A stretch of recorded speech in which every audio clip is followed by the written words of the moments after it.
Hello and welcome. This is Jinlata Bhattrai from singleworldnews.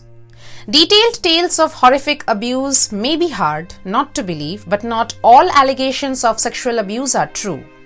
Results reveal that motivations for false allegations fall into 5 overlapping categories: avoiding trouble or providing an alibi, anger or revenge, attention seeking, mental illness, and guilt or remorse, stated Erin Nicole O'Neill in The Truth Behind the Lies: The Complex Motivations for False Allegations of Sexual Assault. Let's look at the key reasons in detail. An alibi to avoid getting in trouble. Many of us take allegations of sexual abuse at face value, having no other reason to believe they wouldn't be true. We should not assume all of them to be true until we have more information about the veracity of the claim. False claims of sexual assault can be used to avoid getting in trouble. For example, a woman gets caught cheating on her boyfriend or a husband, or a teenager gets pregnant and the parents are furious. This list goes on and on. Anger or revenge. If you are a strict parent with a rebellious teenager, you know the wrath of anger or tears when you punish them for misbehaving or breaking house rules meant to protect them. You may know the wrath that comes when you take away their smartphone privileges or their socialization privileges. On the other hand, adult women who make false allegations out of anger or revenge do it generally when a love interest has ghosted them, rejected her sexual advances, or moved on to another woman. Jealousy and rejection is often at the root of anger or revenge. They often make false allegations out of anger or revenge due to jealousy and rejection, or when a consensual sexual encounter doesn't go to the way they idealized it. Overly sensitive women may not take kindly to innocent accidents, leading to false accusations. Attention seeking.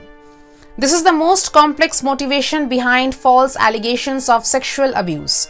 It often leads from a need to alleviate social and parent distress. For example, they have come to believe that victimhood is a desirable social status. Take Amber Heard for an extreme example. We all are well aware of her as in person. Mental illness.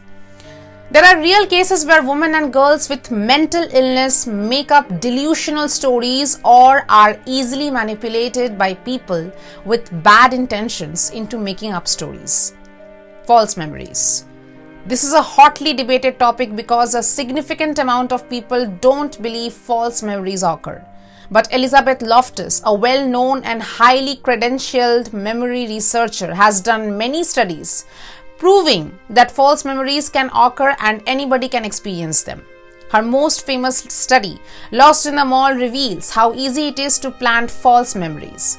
The premise behind the Lost in the Mall study was to convince a group of young people that they were once lost in a shopping mall as a toddler when their parents took them shopping, which took time to believe by the people thereafter.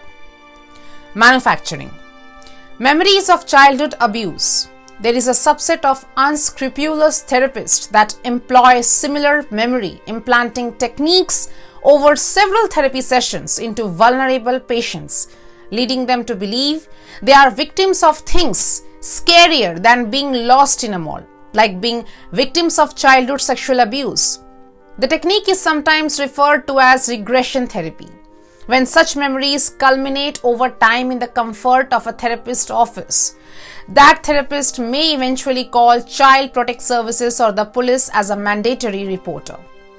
The falsely accused become victims in unimaginable ways. Ultimately, when a false allegation of any kind of sexual abuse is made against an innocent person, usually men, the most victimized person in this scenario becomes the falsely accused person. They face ostracization, criminal court saga, civil litigation, imprisonment and loss of their livelihood, good name, property and relationships.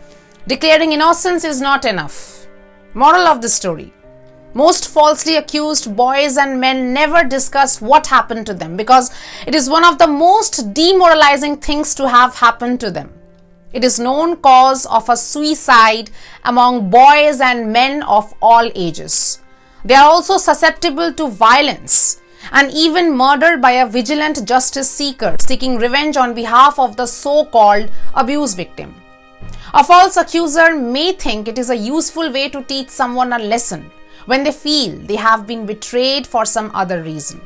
But it is permanently defamatory and a criminal act to make false reports to the police. By doing this, you are doing yourself no favors. Others who know you are lying will distance themselves from you.